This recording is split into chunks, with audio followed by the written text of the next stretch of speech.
Өмірді сақтап қалған фильм. Элдар Рязановтың өмірінде айтайын деп айта алмай кеткен әдемі бір хикаясы болған еді. Алматыдан келген хаттың хикаясы. Мен сұхбат алып отырған кезде осы хаттың жайын сөз етті. Рязанов ең сәтті фильмдері адам өмірін құтқаруға септескенін айтты. Сонымен Рязановтың әңгімесінен Тағдыр тәлкегі немесе Жеңіл буыңызбен фильмін бірінші рет көрсеткен сәттен бастап маған алғашқы телеграммаларды әкеле бастады. Телеграммаларда бұл фильмнің қаншама адамның өмірін өзгерткен айтылған. Бірінің үміті оянады, біреу өмірде ғажайып мүмкін екеніне қайта сенеді дегендей.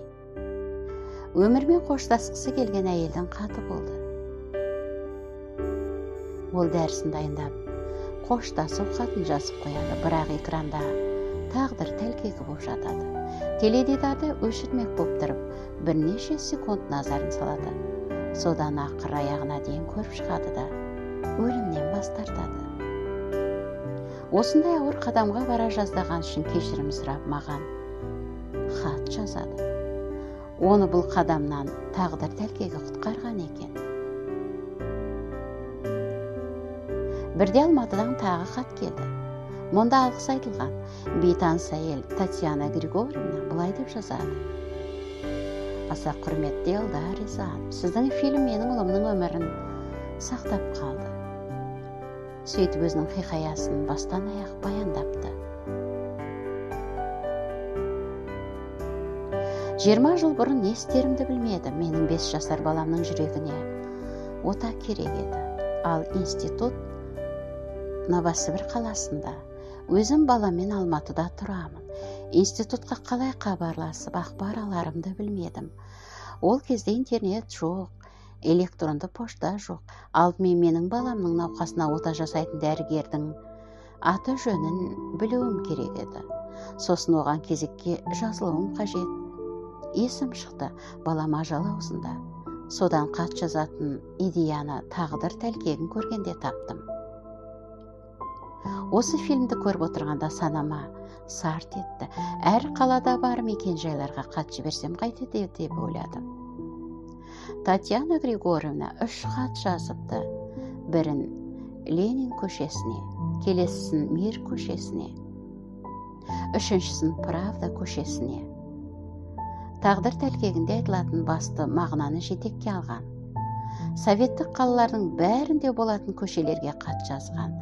Ленин көшесінен жауап келеді. Мұнда соғыс ардагерлері Евтюхиндер тұрады екен. Содан Татьяна Григорьевна мен ұлы Павлик бөтен қаладан аялдайтын үй табады. Павликке жаңа ота керек кезде осы кісілерге кеп тұрады. 20 жыл ішінде Павлик 3 ота жазатқан екен. Элдар Рязанов әйеліне сол хатты алып келші деді.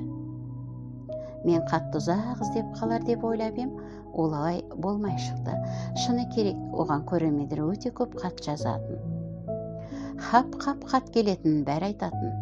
Эмма Валерьяновна 1 минуттан соң қайта оралды.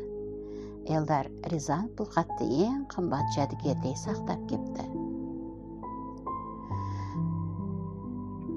Мен түсірген фильм дәл осы отбасына көмектескені ғажайып қой. Осындай хаттарды оқығанда фәниге тек келмегенді, өнерде бекер жүрмегенді түсінемін.